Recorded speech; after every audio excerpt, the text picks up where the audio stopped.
Welcome to the Painting of the Week podcast, where we look at some of the most significant paintings throughout history.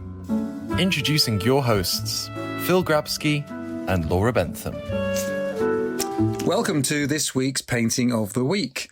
And today we're talking about a wonderful painting by Giotto, or Giotto di Bondone. And it is called The Kiss of Judas.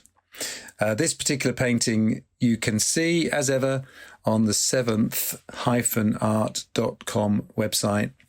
Just go there and go to the podcast and podcasts and click on the picture. It is fabulous. And wouldn't you say, Laura? Yeah. Well, what do you think of it, Laura? I haven't actually asked you. Well, as always, I get my notes and I get my titles and I look at the painting and I think, well, no, I don't know this one at all. And then I find out that it's actually a whole chapel. And then I've now looked at the chapel. And of course, then I find out that you've actually filmed it. And I mean, it's absolutely spectacular. I'd love to go in there. It's, so yeah, let's talk a little bit more about it. So Bondone is a 13th century painter. And, Giotto, the 13th century painter. And this is a very significant sequence of frescoes because you're starting to get a sense of personality, drama, narrative in paintings. I mean, for some, these are the first great painting masterpieces, if you like. It's in a chapel in Padua, or as the Italians call it, Padova, which is not that far from Venice. In fact, once I remember we'd filmed this chapel, and then the next day, very, very early, we got a boat. It was still dark, to Venice, and that was really special. I'll never forget that, kind of pootering along these canals and then out, and then to Venice, just as, the sun was coming up. Oh, yeah, no, that would have been amazing. Now, the chapel, it's like, you have to imagine it's like walking inside it's almost like walking inside a film in a way. The walls are entirely covered with his paintings. And if I remember correctly, let's see if I get this right, the top, well, basically, if you imagine panels, and they're all about, in feet, they're about 6 feet by 6 feet. So whatever that is in meters, that's about 180 by 180 meters. And the whole chapel, from floor to ceiling, are these paintings telling you a chronological narrative, life of Mary, life of Jesus, the Passion, so Easter, essentially. I've actually got it written down. Oh, okay. What have you got? Birth of Mary, which... Isn't that quite unusual? Is there many things of the birth of Mary? Very unusual, yeah. Their marriage, to Joseph, birth of Jesus, the childhood, Passion of Christ, Kiss of Judas, which is us, death on the cross, pain on earth, and eternal life. And I'm assuming, did you film them all? Did you film the whole chapel? Well, yes and no. I've actually filmed this chapel twice just because camera technology improved. Oh, okay. But of course, the top line is quite high. So in a way, we did film the whole chapel, but we also got high resolution images where somebody had built a scaffold and taken a photograph kind of straight on at a vertical level, horizontal level. So would you use a drone now then? It's interesting that... I mean, most institutions wouldn't let you use a drone inside. Oh, okay. I have seen one or two gallery shots that have clearly been done by a drone just because they're high up. But it wouldn't be steady enough. Well, I say that. Drones are remarkably steady. No, I mean, in the old days, you'd use something called a jimmy jib or a jib arm, where your camera's on the end of a long arm and you counterweighted and basically you just put it to the height of the painting. We have used those. Right. But, they're expensive. And or, imagine when Michelangelo was painting the Sistine Chapel, he had his scaffold and he'd lie on his back painting. Well, you know, the photographer, when he or she did this, they were just to build a scaffold and work their way along. You just start employing really tall people. Or you have to be particularly tall, yeah. Now, of course, for my film, Easter in Art, which is it's such a powerful film, whether you're Christian or not. I can't wait, actually. I didn't think I'd ever say that either, Phil. I'm really looking forward to it. It's tremendously moving. But these paintings became quite useful because the premise of the film, just to remind you, is that I went to the 4 Gospels with a colleague because I actually don't know. I mean, in the course of making that film, I talked to people and nobody knows the story of Easter. Mm-hmm. People know details, but don't know the actual. Anyway, so I went through the 4 Gospels, and over the course of the 80 minutes, we have the key moments that tell you what happens in those last few days of this individual Jesus's life. Now, of course, the big moment and the factor that determines almost certainly whether you are a Christian or not, is whether you believe in the resurrection. Mm-hmm. There's very little doubt that there was this preacher, and in short, he was crucified. Yeah, which is a particularly brutal way to die. Mm-hmm. And as I say in the kind of the poster for the film, you know, it's the greatest story ever written, and it's the greatest story ever painted. It's the most painted historical moment of any. Mm-hmm. And all great artists have dealt with it, and for various reasons, either because that's what's being commissioned, or because if you're stuck perhaps doing portraits, or, you know, to be asked to do a crucifixion or a deposition when the body's taken down from the cross, or, you know, these are fantastically complicated and in some ways attractive things to paint. Yeah. And you have the opportunity of painting a human body almost naked, which, you know, in other situations you don't. But also that relationship between mother and child, between friends. And in this scene, of course, you've got all sorts of things going on, not least betrayal. Yeah. But the main point, of course, for Giotto is that the audience is illiterate. Oh, so how are you going to communicate the story of the Bible if people can't read? Now, if the Mass is in Latin, which people, you know, it's a good 300-400 years before the Bible is in the vernacular language, so Italian in this case. So the audience is sitting there, wow, we don't know what's going on. So that's why you have pictures on the wall to help you understand what the story is. This is a key... I'm so pleased you've explained that, Phil. Well... That's really helped me understand. Well, and another thing, of course... why there's only so many paintings of that story, and also now, Well, and of course what you have in Padua, as you have in the Sistine Chapel, is you have a visual representation of hell. Well, I mean, if you are living in a world where you absolutely don't question the existence of God, but also you are unquestioning about the existence of hell. And when you see hell depicted in all its apparent brutality, well, if that's not an incentive to behave well, when the idea of being spiked and cut into core, I mean, the human imagination for depicting brutality, you know, is really quite shocking. We haven't actually got on some of those paintings yet, Phil. So, well, yeah, maybe we should look at one of those. But I mean, so that is just as in the Sistine Chapel. That is, you know, the Last Judgment is on the walls of Padua. We'll talk more about the chapel and Scroveni and the person that commissioned it in a second. But let's have a look at this picture. So, of course, I guess most people would know the story. Jesus has 12 key disciples.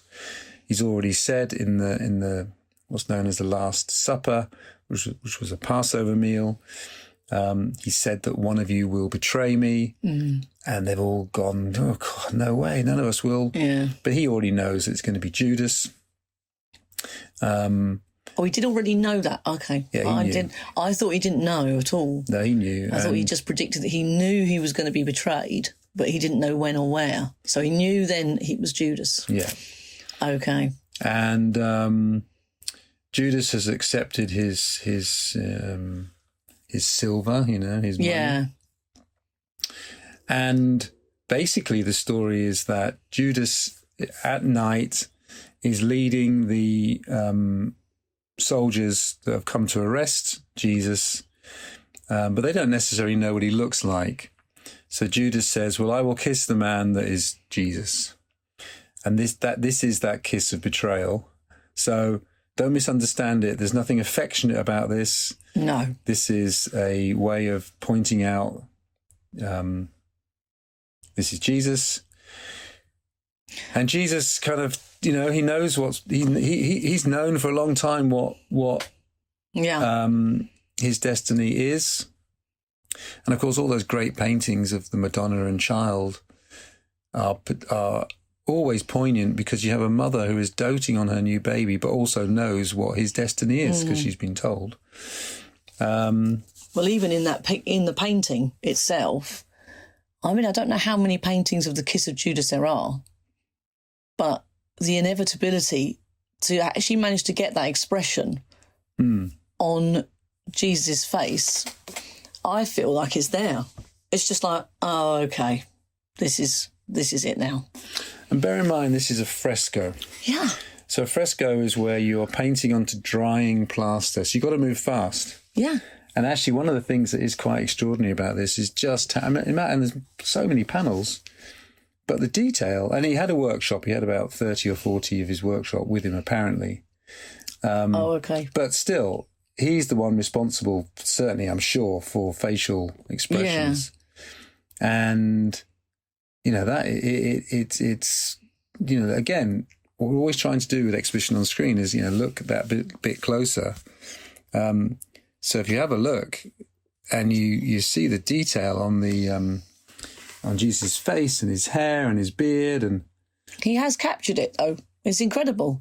And actually the expression on Judas' face, which is sort of a determination, but also I wonder, well, he did regret it, didn't he? Because didn't he hand the money back? Yeah, but it was too late. Oh yeah. But he's, also the way that Judas has been portrayed, he's not as attractive as Jesus. No. And that's deliberate. Yeah.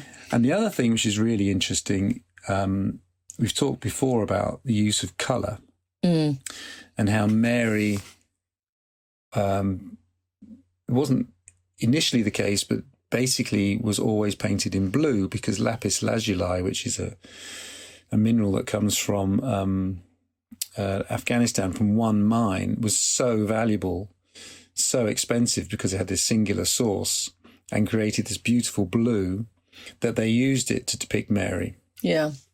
Just as, and again, we've talked about this before, just as you had that purple stripe for Roman senators because that was made from sea snails until Julius Caesar, showing off, had a cloak made entirely of purple. And then from that moment on, the emperors had cloaks of purple, and then the popes. So, but this, of course, what is very noticeable here is the yellow of his cloak. And this is very poignant because yellow was being used, had already been determined as a colour of deceit and treachery. Right. Now, again, this is to make it easy for people to identify Judas. So if you see Judas in pictures, not always, but fairly often, he is the man in yellow. So if you're looking at a Last Supper, then probably Judas is there sitting in yellow. So Jesus, we didn't know that, isn't it? so we know, and he's enveloped, this cloak of treachery and deceit. Yeah. He's enveloped Jesus in it, and Jesus is kind of standing up to him. He's taller than him. He's looking down on him. Now, why this is poignant is because I think it's in the 12th century that there was a pope. Now, what was his name? I'm trying to remember. Oh, sorry, Phil. Pope Innocent III. I think I did know that. I think I have got that written down. Well, I'll forget my notes. In the 12th or 13th century, maybe the 12th century. So before this, and maybe this is when yellow starts to be used. He has designated that Jews and Muslims have to wear yellow badges. Yes. to distinguish themselves. It's the terrible human. I mean, it's such a. Oh, it just makes me so sad and angry that, you know, people have picked on other religions and races, but who famously in the 20th century resurrected this idea of the yellow badge? Well, the Nazis. Yeah, I was just about to say that. Yeah. And okay, it's amazing the use of, you know, the power of colour. But anyway, looking at the picture, there are some other narrative scenes, narrative points which you will find in the Gospel. I think the most obvious one, if you look picture left to Jesus, you will see a man who's looking on, and the man behind him has just sliced off his ear. You see that? Oh. So that ear, which is tumbling to the ground. Okay, no, I hadn't seen that. So that's just been sliced off. Again, it's in the Gospel. Oh, Lord. Okay. And there's a bit much going on there, isn't there? I saw the dagger. Yeah, you see the ear falling. Well, Jesus actually in the Gospels, the next thing that happens is he turns to say, "No, I'm not having that." No. And actually, he repairs the ear. The ear is miraculously returned to the guy's head and without any damage. Right. But again, it's so colourful, and you look at these cloaks, so that, you know, the red and pink cloaks. Well, obviously, this is, you know, the sense of blood and danger and humanity. When you were there, Phil, are those colours as vibrant? Actually, I don't remember them as being as vibrant as that. No. Okay. They're slightly. I remember them being slightly paler. Now, could be a number of reasons. One, just because the light in the chapel on that day. Yeah, maybe. Okay. Two, they might have been restored. And three, they might have just tweaked it in the image that we're looking at. Because it does look absolutely. I mean, for such a sort of a story and a statement, there is a very vibrant scene, and you can understand why it is so popular. Oh God. The whole scene and the paintings got more and more popular, didn't he? He got really, really good. He painted sort of only frescoes, didn't he, during his life? So yeah, it's he's got a great sense of storytelling. I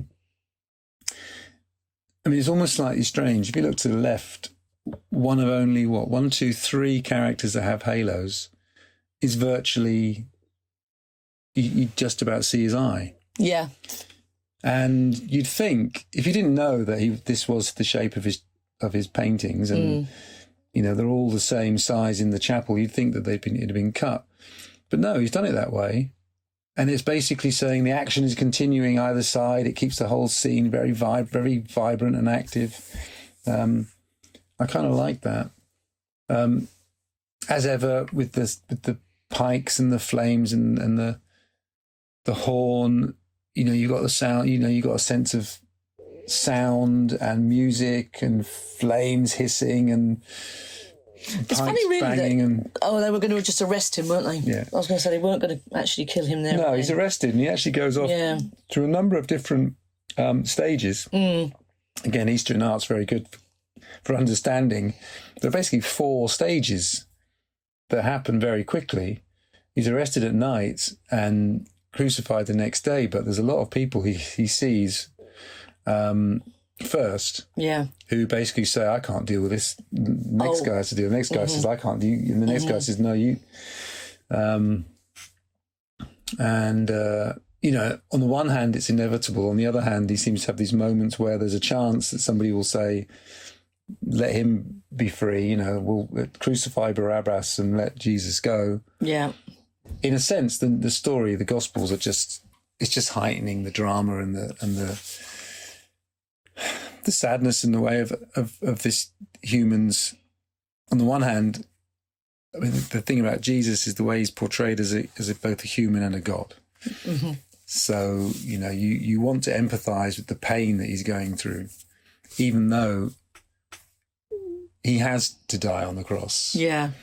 You know, Christianity can't really exist if he is You know, somebody says at the bottom of the cross, somebody says, well, if you're the Son of God, then why doesn't he just let you go down? Yeah. But Jesus knows that it can't happen. I mean, according to the Bible. I mean, I've never really looked at many religious paintings, as you know, because I'm on this big journey now through them with you. So are there, do you think that many paintings of the Kiss of Judas? Somebody said to me that in the National Gallery in London, did they say a third of the paintings were religious? Oh, really? Anyway, can't quite remember, but a very high percentage of paintings are religious, because that was what was commissioned. Yeah. Before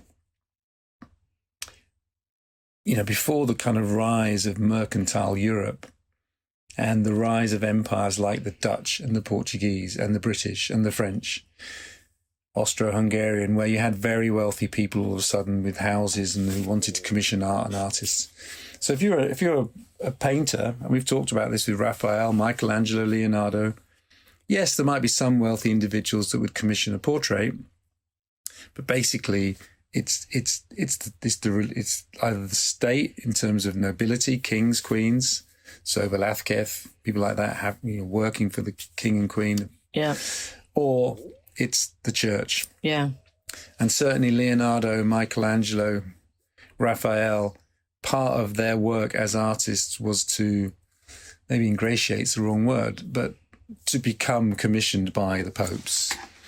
And we looked in the Raphael film, didn't we, about how Raphael, he might seem like a very sweet, amiable chap, but behind the scenes, anyone trying to get his papal commissions was given a punch in the nose. And nothing's really changed. I mean, to be honest, until relatively recently, maybe 15 years ago, a filmmaker like me had 4 channels in the United Kingdom we could go to. Yeah. So it was very competitive. And they didn't really want films on certain subjects, and they wanted films on other subjects. And that kind of didn't work for me. And at times it did work for me. But you were obviously affected by...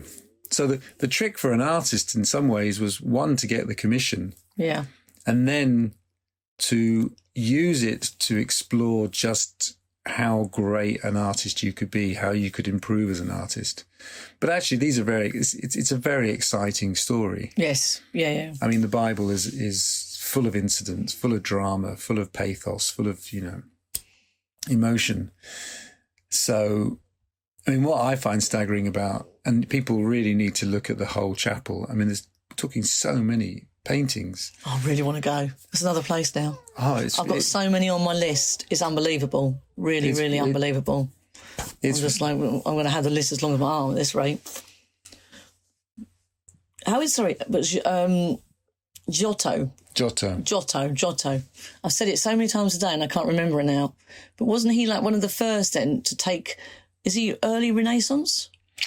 Because didn't he then, his style, he was so popular that he constantly got commissions because he started to sort of put a fresh take on painting, adding perspective and things like that for the first time. Was that right? So there is perspective here. So yeah. So what is he coming from? I don't know. Oh, I thought he was quite a nice childhood. No, I don't mean that. I mean, sorry. In art historical terms. Oh, okay. I mean, not so far from Padua. If you go across Italy to a place called Ravenna, they have the most amazing mosaics there, which basically you would kind of think of as Byzantine. Yes. Which was before him. Mm-hmm. So, 4th, 5th, 6th century. Mm-hmm. So what you have with the Roman Empire is Rome is the most extraordinary empire. And basically, well, obviously it starts in the 1st century BC. Obviously, it's the Romans that ultimately crucify Jesus Christ. So 1st century BC, the Romans are at their peak, continue until the 3rd, 4th centuries, and then it starts to fall apart. And one of the things that happens is they split the capital and then actually have 4 capitals at one point. So there are 4 different... Yeah. But in the 5th and 6th centuries, you have this wonderful kind of mosaic work. And Ravenna has the most beautiful mosaics, but they're very flat. Mm-hmm. So if you imagine now, if you think of art that you might see in Istanbul, Constantinople was ultimately was where the Roman Empire ends, actually. The Roman Empire doesn't, you could argue, has never really completely finished, but if it has a date that it finished, it's 1492, so it lasts a huge amount of time. And it ends with the fall of Constantinople. Oh. But if you imagine what we call Byzantine art, very flat, there's very little personality in the faces, they're kind of looking straight at you. Yeah. So I did actually have a look in the week and thought, Oh, okay. yeah, just a real quick one. I was wondering if you were going to tell me about it, which was good. Because that's what they were saying about him, saying how he had, which is what made him so popular, what made him keep getting the commissions, was because it was such a fresh painting at the time, because he actually added perspective, sort of, like you say, personality on the faces and things like that, compared to those. So you asked whether this is early Renaissance. Yeah. I actually don't know whether this would be considered early Renaissance or whether it's the precursor to the early Renaissance. Okay. I'm not quite sure when you would consider the Renaissance to start. In some ways, the Renaissance, the rebirth, my understanding of it, it's when in Rome they start digging up ancient Roman statues and paintings, Well, if anyone else thinks it's something different, they can let us know, can't they? Definitely let us know. So, but clearly this is now on the way to, it's much more realistic than Byzantine art. And also you're starting to get the personality of the artist. Yeah. Which you don't have earlier, really. They're certainly never signed. Has he ever, is he painted himself in any of the paintings in that chapel? Because I can't see it that he had. So I was actually surprised, because the last few podcasts we've done, they love putting themselves in. Well, that would be interesting for someone to say. Yes, whether he's in any of the others. From memory, I think he does somewhere, but I'm not sure. I can't remember. Okay. Oh, it'd be lovely if someone could let us know then. Because I was wondering if you knew, if it was somewhere dotted in the back there or something.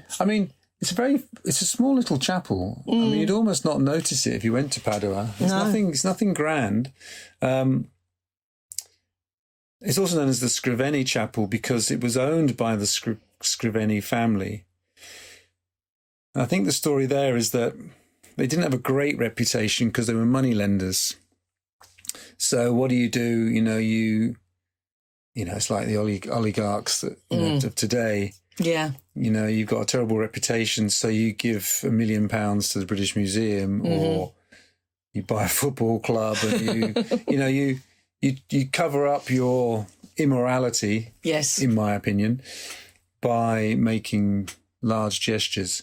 This is slightly different, I suppose, in the sense that it's both a gesture to the general public. We're going to rebuild this chapel, or we're going to paint this chapel with the greatest living artist that was known, I guess. Mm-hmm.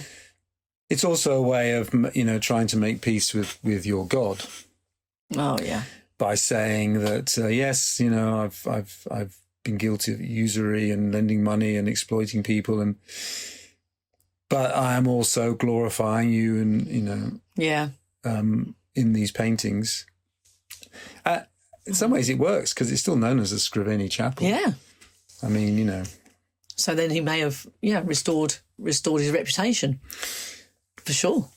Well, I guess most people probably wouldn't have known his reputation and would just know him as the commissioning of this work. So maybe not restored, but maybe obscured is a better way of putting it. Yeah.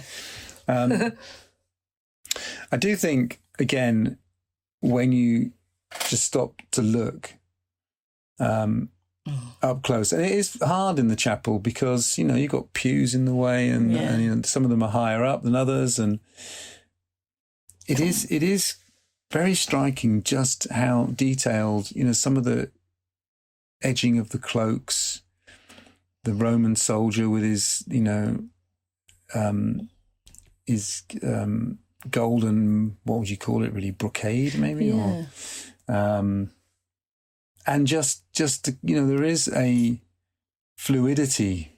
It's slightly blocked. It's not perfect, but there's a fluidity between the characters. You feel that there's something going on there's like energy around this kind of calm moment. Yeah, there's a definitely jostling, wrestling, I mean, and I Jesus- love those faces. Yeah. Even though they're different, they are similar. The way they've painted the way he's painted the faces on the in the crowd onto the right, especially. And they're active, aren't they? They're all Yeah. engaged. They really are. Whereas Jesus is just saying, look, I know what you're doing Yeah. and I'm ready for it. And of course, as we said, Judas regrets this moment almost immediately, but you can't take the Judas kiss back once it's That's it. once it happens. No. Yeah. It is such a those two facial expressions to me are such powerful facial expressions Yeah. for such a it's just so brilliant. And there's a broader lesson, is that the right word? To be learned from this, which is, you might go past a relatively nondescript building or see a sign outside that says inside we have some 13th century frescoes, Cool. and you might think, you know what, there's a cappuccino bar down the road, No. but actually, That might have been the old me, Phil. sometimes it's worth going in and having a look, because Giotto is an example of what we as humans are capable of. There's no other animal on the planet that can do this, and I've seen no evidence there's any other of the billions of planets No. that they have life, never mind art. Yeah. So we're unique. No, And this has lasted, yeah. this is what, 800 years old, 800 years old? No, It's quite staggering. yeah. Um, Yeah, and I'd love to. I used to be a person that always looked at the brown signs on the road. So if I had seen something like 13th century chapel, I think I would have gone, actually. okay. Yeah, I'm going to give myself a bit of credit here. I think I would have gone in. But now, since all these podcasts we've done, I wouldn't just rush about and get out for the cappuccino. In your notes, did you? I forget what else. I mean, the first reason that we went to film there was for our series Great Artists. So I know that we looked at other works of his. Did you come across in your notes? Have you got anything about other works? His final chapel, his final. Oh no, I can't find it. I've got hundreds of notes here. But didn't he do? What else is in your notes that we haven't? No, I've got so many, Phil. But we had there was a chapel right at the end. Oh, isn't this one? Oh, I do remember. Sorry, It's okay. It's where he got buried. It was the bell tower in Florence. He gets buried there. Oh, Yes. actually, isn't he engaged? Isn't he involved in the first attempts to build, working on the cathedral? Yes, that's it. Yes, Yes. that's right. And he helps to restore it, but doesn't actually survive. He dies before it gets restored, and he ends up getting buried there. Here we are. Hey, the bell tower in Florence. Oh, look, because I'm reading your notes now. He's very wealthy. Yes, All his life paints frescoes. If he had money, he had a Giotto. he had 8 children. Eight children, Yeah, he had okay. 8 children. Yeah. And then in 1334, he's working on the cathedral bell tower, age 70, still enthusiastic, but did not live to see it finished. Well, it's not really finished for a long time. Right. But too old to climb the scaffold, hands Yes, too old I'll to sculpt. So he ends up just getting buried there. 8th of January, 1337. Mm. So, almost 800 years ago, he dies. Yeah. And he's buried in the cathedral. Yes, buried in the cathedral. He was that loved. He was absolutely adored. That's a place. Florence Cathedral. Well, that yes. is staggering. I think I went in there very briefly with 2 little tiny children. Yeah. So my 2 were tiny. So I have to go back Yeah. because you know what it's like when you've got 2 tiny children. There's a cycling tour of Italy coming on, surely. We've got to do it then, haven't we? Well, we know. Can I have an electric bike, please, Phil? You did mention you just got a pair of cycling shorts. So I didn't tell you I got a bike to go with it, though, did I? there's 20 bikes in your house, I'm sure. There's hundreds of bikes in my house. Not all riding them, though, but definitely I'll go on an electric bike of tour of Italy, because especially if I'm going to be trying to keep up with you and all the cameras and everything else. I've got an electric one, please. Well, so this is Giotto's Kiss of Judas, and definitely recommend having a look at going online and looking at images of the entire chapel, or indeed getting hold of a copy or watching, downloading, streaming Great Artists episode on Giotto. And your film's out. And Easter in Art. Yeah. So, Easter in Art, which we're hoping will be a perennial Easter film. Okay. It does as well as the Nutcracker every Christmas. This is our alternative. Oh, God, you're going to be like... Easter in Art. Like Slade, Noddy Holder. I wish. How much does it... Anyway, yeah. I can't in this context talk about money. Oh, God, no. And appear to be greedy. No, you just hand it back. Quick. Because these pictures tell me what will happen to me. Watch out for the yellow cloak. Thank you for listening to the Painting of the Week podcast. For more information, please visit our website at seventh-art.com or contact us by emailing info@seventh-art.com. See you next time.